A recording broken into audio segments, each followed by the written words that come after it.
orang hidup itu modal utamanya semangat akan menumbuhkan sehat. Tapi semangat jadi sehat, insya Allah nanti rezeki akan mengikuti.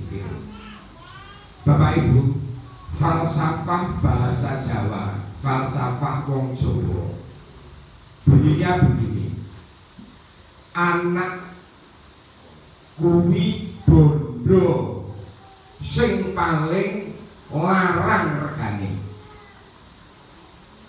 Anak itu harta yang paling mahal harganya. Bapak Ibu bisa merasakan hal ini.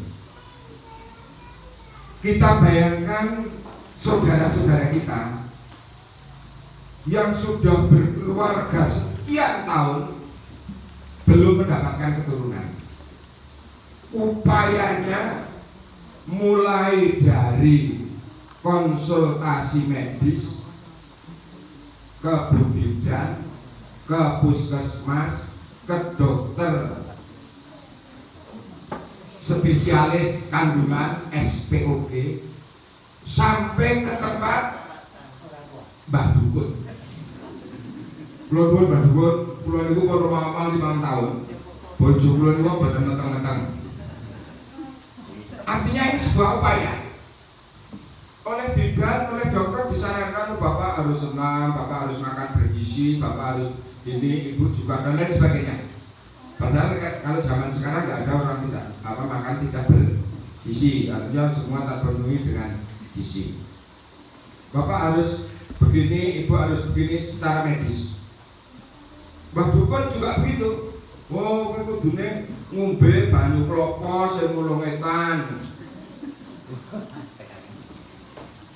Oh, kowe kudu ngene. Semuanya adalah untuk upaya supaya mempunyai keturunan. Setelah ada tanda-tanda diberi keturunan, wah senangnya Tuhan main. Sing putri sambat aku ra penak segera periksa, kontrol, ke puskesmas, ke bidan dan lain sebagainya. Orang tua memperjuangkan anak-anak mulai dari 0 bulan. Pada usia 4 bulan saking senengnya dan tuntunan agama juga dibuatkan selamatan, didoakan. Karena pada usia 4 bulan Allah akan meniupkan ruh sudah mulai hidup. Usia 4 bulan terus bolak-balik dikontrol, diperiksa, oh bagus. Malah sekarang sudah di USG, jadi bayi nang di rumah tengil belum waktunya lahir itu sudah ngerti calonnya laki-laki apa perempuan karena kecanggihannya. Di usia 7 bulan didoakan lagi ke bawah itu. Maka saya senang kalau hidup di tengah-tengah masyarakat ibu-ibu muda, duluran-duluran. Kebo bapak didurake, kebo itu didurake. Begitu lahir, sekarang sudah jarang, bahkan mungkin tidak ada kelahiran di rumah dengan mengundang Mbah Dukun.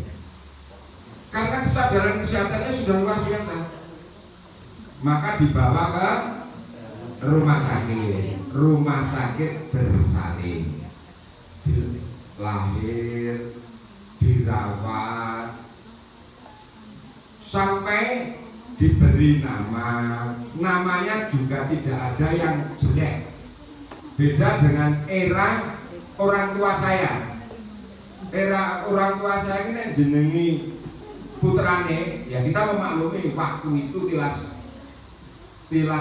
dijajah, orang-orang yang sisa-sisa dijajah. Jadi pola pikirnya masih sangat rendah, bahkan banyak yang tidak sekolah.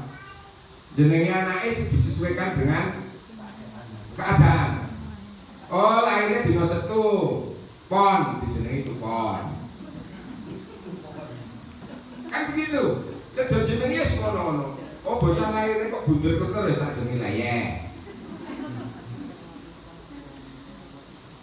Oh, pas lahir itu bapaknya adol kantrong, tak jadi kantrong.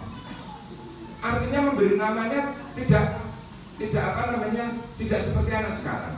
Padahal dalam tuntunan agama dan falsafah Jawa, asmo kinaryo Joko, nama itu adalah doa.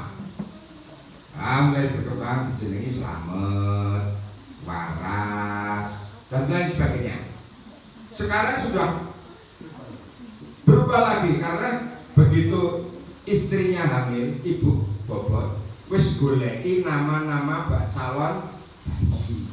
Nganti ana surah mudeng ditekse barang ya ono. Pokoke nek ketok apik banget ini campur-campur ramudeng lah. Sing klenger nanti guru SD nulis ijazah lebih dari 12 digit. Waduh, sambane ijazah ngono ya. Ya, ada juga yang seperti itu. Termasuk nama panggilan. Bapak Ibu yang sekarang punya anak kecil, jangan membiasakan memanggil dengan nama yang tidak baik. Tumero toireng jeneng jidong. Jidong, enggak boleh. Enggak boleh. Dirubah kalau sekarang masih seperti itu. Ya, dirubah. Panggilan dengan panggilan yang baik. Waktunya TK disekolahkan TK, disekolahkan ke SD, ke SMP, ke SMA. Setelah dewasa diomah-omahke. Perjalanan Bapak dari kamu masih kecil sampai kamu nanti selesai sekolah, berapa banyak yang dikorbankan oleh Bapak Ibu kita? Berapa banyak yang dikorbankan oleh Bapak Ibu kita?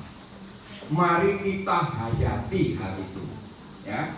Pengorbanan ayah ibu, pengorbanan Bapak Ibu selama mendidik kamu, mari kita hayati bareng-bareng.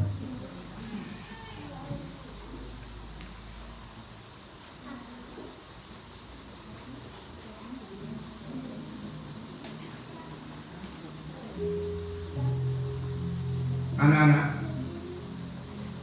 mari kita mengingat waktu masih belum sekolah.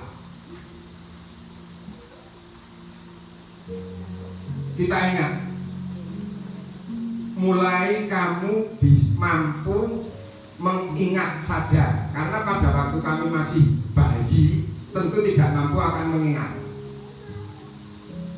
Tetapi waktu kamu diantar ke TK, anak-anak sudah bisa mengingat. Mari kita flashback ke sana. Kita pikirkan, setiap pagi Bapak atau Ibu menghantar anak-anak ke sekolah. Sebelum diantar tentu anak-anak akan dimandikan dulu. Karena masih TK, masih kelompok belajar, mandinya belum bagus, maka dimandikan oleh Bapak dan Ibu. Itulah perjuangan seorang ayah dan ibu untuk memperjuangkan anaknya. Setelah mandi, diganti bajunya atau pakai baju yang untuk sekolah. Setelah itu diberi sarapan. Kalau tidak ada atau tidak mau, maka ibu bapak akan berkata, "Lar maem opo? Mau sarapan apa? Telur dadar, tempe goreng, atau apa?" Bersusah payah bapak ibu untuk memenuhi kebutuhan anak-anak agar anak-anak ini mau makan.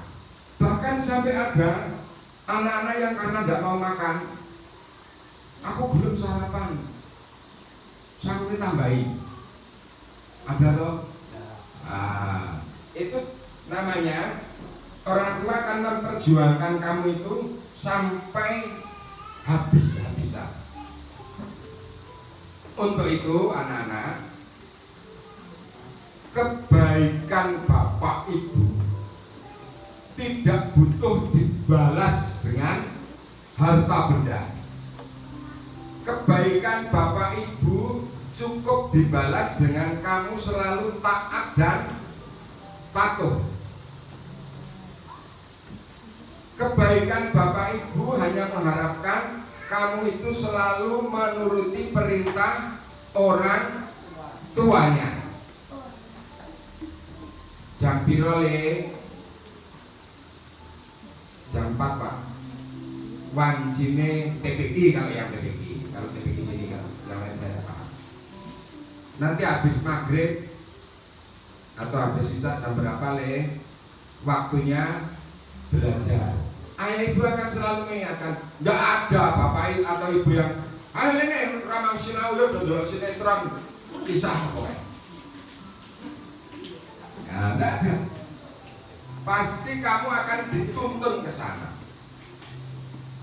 Banyak kisah, banyak cerita, kisah-kisah fakta seperti yang disampaikan oleh bapak atau ibu guru atau bapak guru agama mengisahkan Nabi Ismail.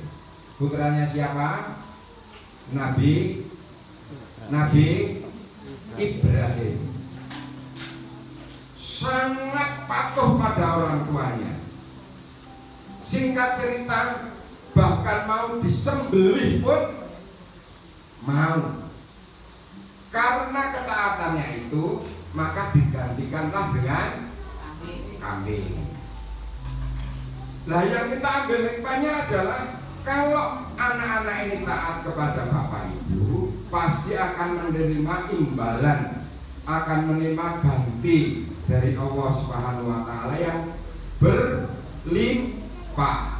Untuk itu, anak-anak harus selalu taat, patuh, melaksanakan perintah orang tuanya. Berbeda dengan kisah Kan'an. Siapa itu?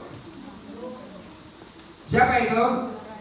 Putra Nabi Nuh. Sebetulnya Nabi Nuh sangat sayang kepada anaknya. Sayang sekali.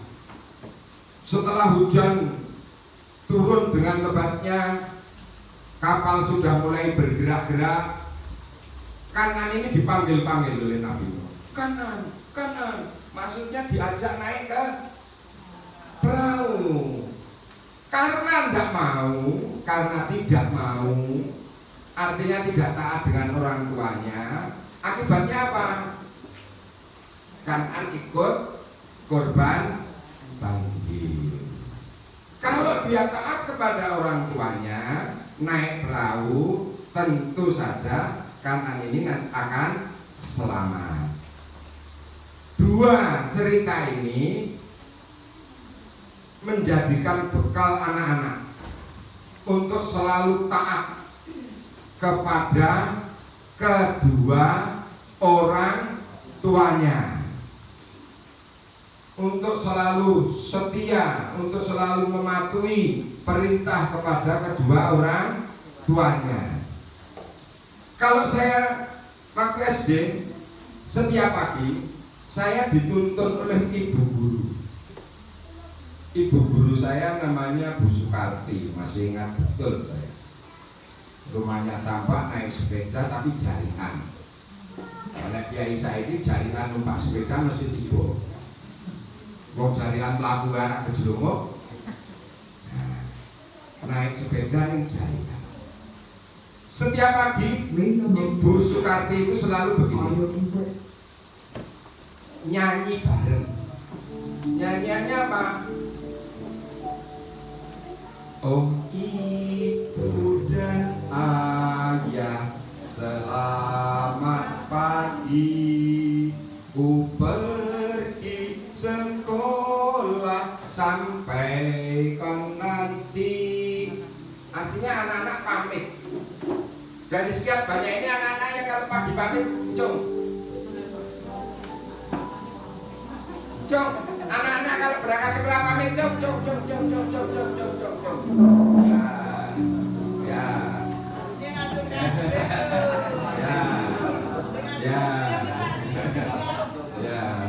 Jadi, betul. Kalau selama ini belum, nanti kedepannya pamit, ya, pamit. Kenapa pamit? Supaya mendapatkan doa dari orang tuanya, mendapatkan ridho dari orang tuanya. Karena ridhonya Allah tergantung ridhonya orang tua, murkanya Allah tergantung murkanya orang tua. Jadi usahakan, nanti bapak ibunya juga akan jawab, selamat belajar nak, penuh semangat, rajinlah selalu, tentu kau dapat.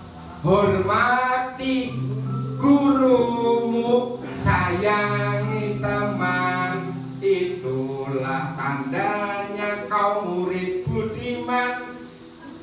Nah, bapak ibu ini yang manti-manti, hormati gurumu. Ora karo pak guru bu guru kok sembrono, kepethuk malah edok-edok naro. Ya, jadi hormati bapak ibu guru, karena itu adalah orang tua yang kedua, orang tua yang ada di sekolah. Sayangi temannya, jangan sampai dengan temannya saling mengejek, saling melecehkan, saling menggoda, saling bertengkar, nggak boleh.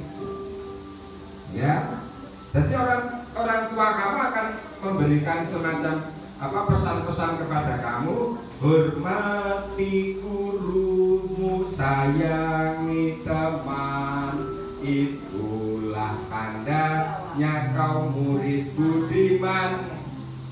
Kalau kamu tidak menghormati guru, tidak menyayangi teman, maka kamu tidak termasuk murid yang budiman. Anak-anak,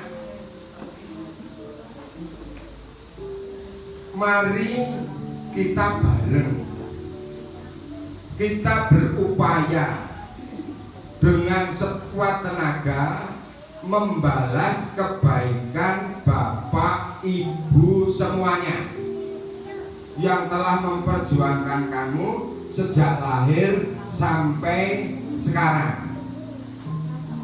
Banyak kisah, banyak cerita yang menuntun anak-anak untuk menuju hal-hal yang baik. Manakala anak-anak tidak mematuhi, tidak menurut, bahkan melawan kepada orang tua, pasti nanti anak-anak akan mendapatkan murka dari orang tua dan akan menjadi julukan anak yang durhaka. Paham anak-anak? Paham ya? Nah, kalau Nabi Ismail ini termasuk anak yang patuh kepada kedua orang tuanya, anak yang sulit. Kalau Kan'an ini termasuk anak yang apa? Durhaka, anak yang durhaka. Bahkan cerita Kan'an ini sampai disandur.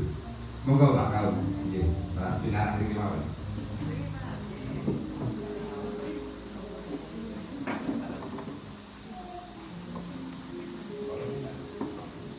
Kita ulangi, Kan'an ini contoh anak yang durhaka.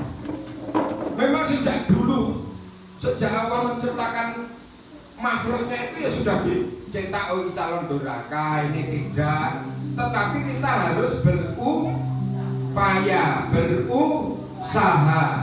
Pasrah ya, tapi usaha harus. Nek mikir pasrah tok. Wis aku tak pasrah, ora sinau ora apa semua itu kabeh mantuk usaha. Jenenge bunuh diri. Pasrah itu berupaya. Hasil yang menentukan Allah Subhanahu wa taala. Itu ya.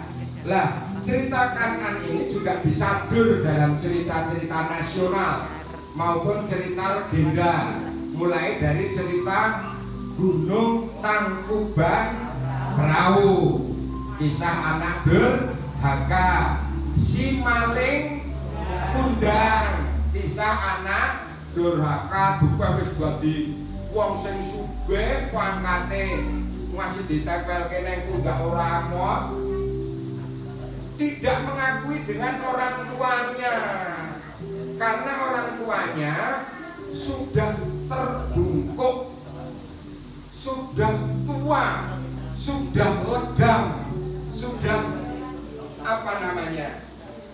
termakan oleh usia. Nah, makanya anak-anak nggak boleh seperti itu. Anak-anak nggak boleh seperti itu.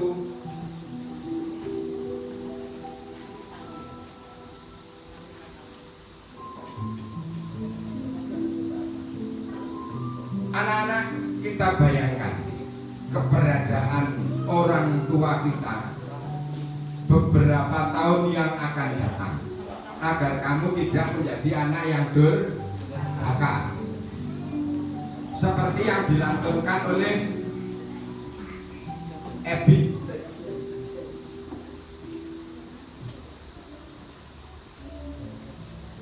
Ebit ini akan melantunkan betapa seorang anak merindukan orang tuanya.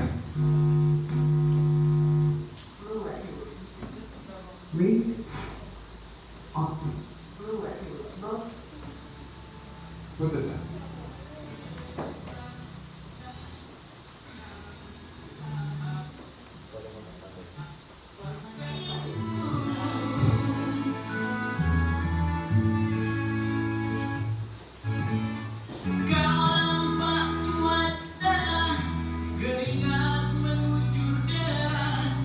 Kita hayati lirik lagu ini.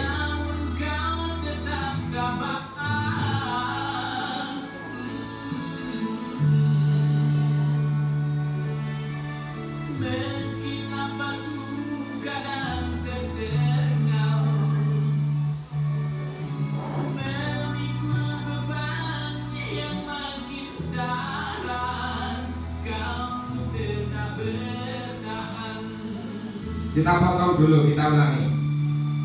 Karena lagu ini tenar pada waktu remaja saya. Anak-anak ini pasti tidak akan dipahami, tapi liriknya sampai sekarang masih bagus.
Gambaran sosok seorang tua yang menyanyikan ini anaknya.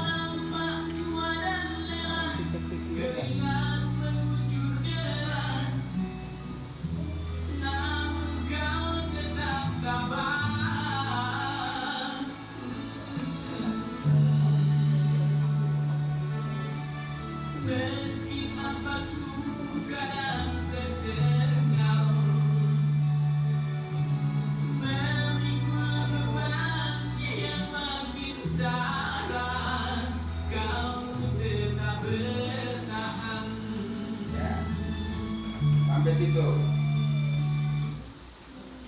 Dari lirik lagu itu tergambar jelas seorang yang menatap orang tuanya. Dulu saya 20 tahun yang lalu badannya kekar, kuat, karena dimakan oleh usia.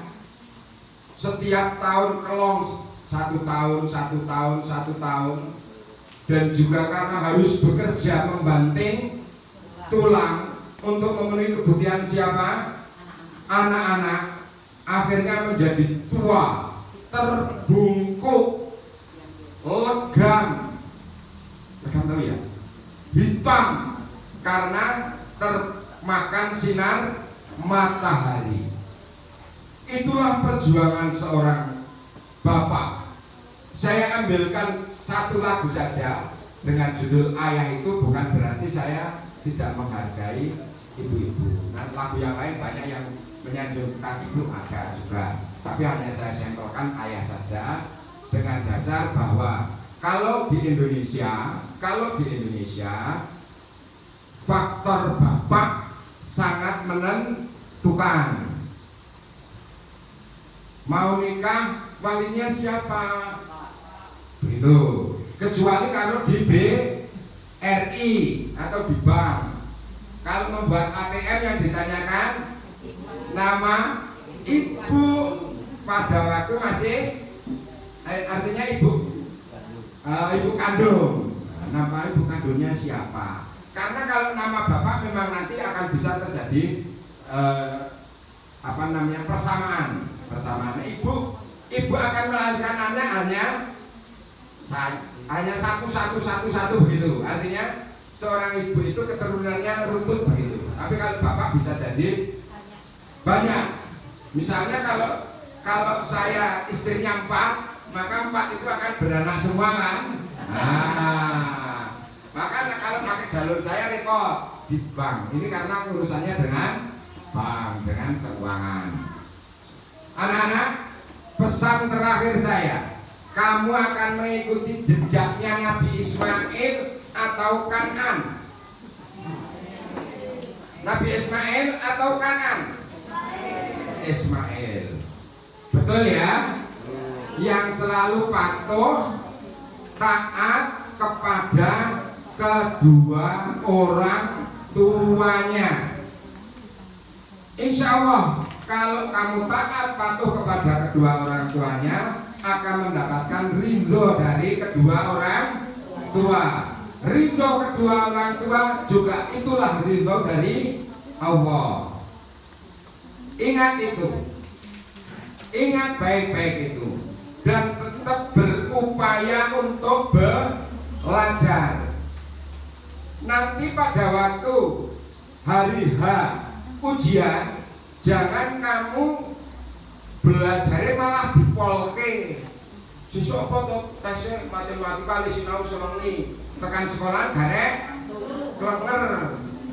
Nah, bahkan pada waktu pas ujiannya itu pikirannya agak difreshkan, agak disantaikan, tapi tetap belajar. Oke. Masing-masing sudah bersanding dengan orang tuanya? Sudah? Bapak atau ibu sama saja? Sudah bersanding? Oke. Kalau sudah bersanding, persiapan anak-anak kita bimbing untuk berjabat tangan dengan kedua orang tuanya.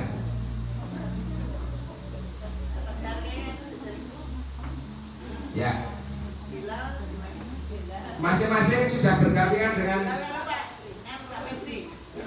boleh. Masing-masing sudah? Silakan anak-anak berjabat tangan. Ditahan dulu. Yuk jabat tangan. Bapaknya meluk. Jadi jabat tangannya kan tangan tangan. Ya, tangan kirinya memeluk anaknya. Nah, semuanya. Ya, semuanya. Ya, semuanya. Ya, semuanya.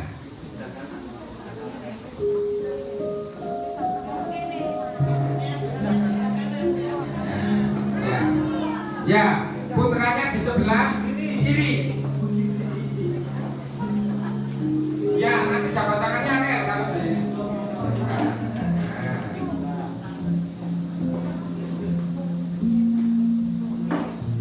Sudah semua? Sudah semua? Posisi sudah berjabat tangan semua? Oh iya. Sambil dipeluk, ikuti kata-kata saya, cukup dalam hati saja. Dimulai dari anak-anak. Konsentrasi. Jabat tangannya konsentrasi. Konsentrasi. Jabat tangannya konsentrasi. Ya, jabat tangannya konsentrasi. Kalau yang ke bapak ya kalau dengan bapak nanti dalam hati dengan bapaknya. Kalau yang dengan ibu, dengan ibunya menyebutnya ibu. Oke, kita mulai. Anak-anak menunduk, menunduk, menunduk, menunduk, menunduk ke orang tuanya. Bapak, ibu, izinkanlah Ananda bersimpuh di hadapan Bapak Ibu untuk memohon maaf selama Ananda ikut Bapak Ibu berulang kali Ananda membuat Bapak Ibu marah, membuat Bapak Ibu kesal, membuat Bapak Ibu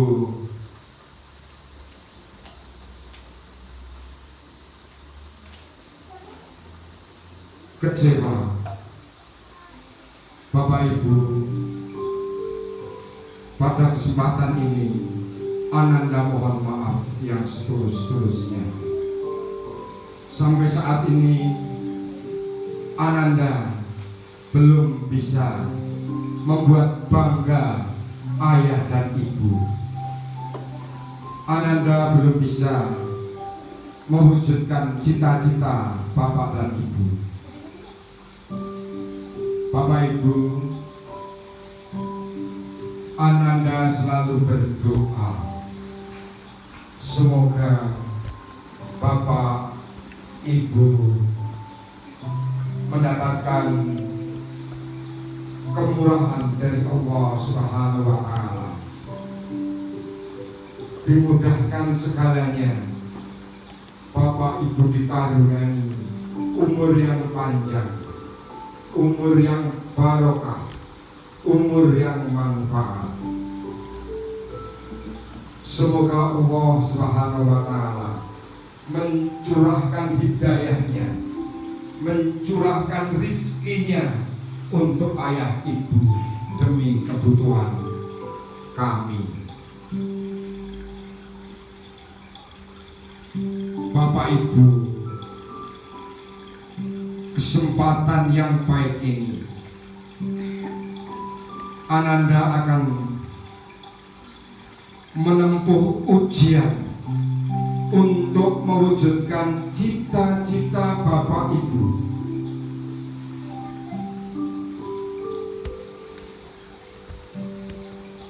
Bapak Ibu mohon berkenan menghantar saya dengan doa agar saya dalam mengerjakan ujian nanti akan mendapatkan bimbingan, tuntunan, sehingga akan diberikan kemudahan. Dari kemudahan itu nantinya Ananda akan dapat menyelesaikan semua beban ujian yang Ananda pikul. Bapak Ibu, hanya kekuatan doa dari Bapak dan Ibu yang akan menghantar saya menuju jenjang berikutnya. Semoga Allah Subhanahu wa Ta'ala meridhoi kita semua. Amin. Cukup. Itu yang bisa kami hantarkan untuk sekali lagi mengingatkan anak-anak untuk bertanggung jawab kepada orang tuanya. Demikian juga orang tua bertanggung jawab terhadap anaknya. Cerita-cerita depan tadi semoga anak-anak bisa mengambil hikmahnya. Demikian Bapak Ibu juga bisa mengambil hikmahnya. Sekali lagi yang tadi disampaikan oleh Pak Lurah diingat betul, Bapak Ibu jangan mentarget. Bapak itu tidak boleh mentarget. Kamu harus di sana, tidak boleh.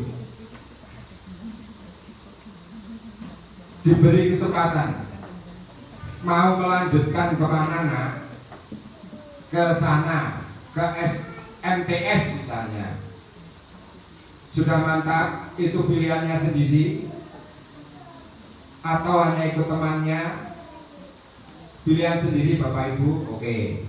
Kalau hanya ikut-ikutan biasanya akan putus di jalan.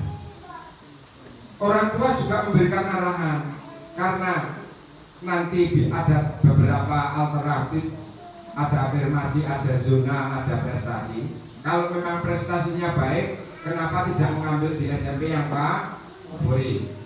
Begitu ya. Sekali lagi Bapak Ibu jangan dipaksakan anaknya, karena nanti kalau dipaksakan akan menjadi beban. Terima kasih atas perhatiannya. Mohon maaf atas segala kekurangan dan kesalahan. Saya akhiri. Wassalamualaikum warahmatullahi wabarakatuh.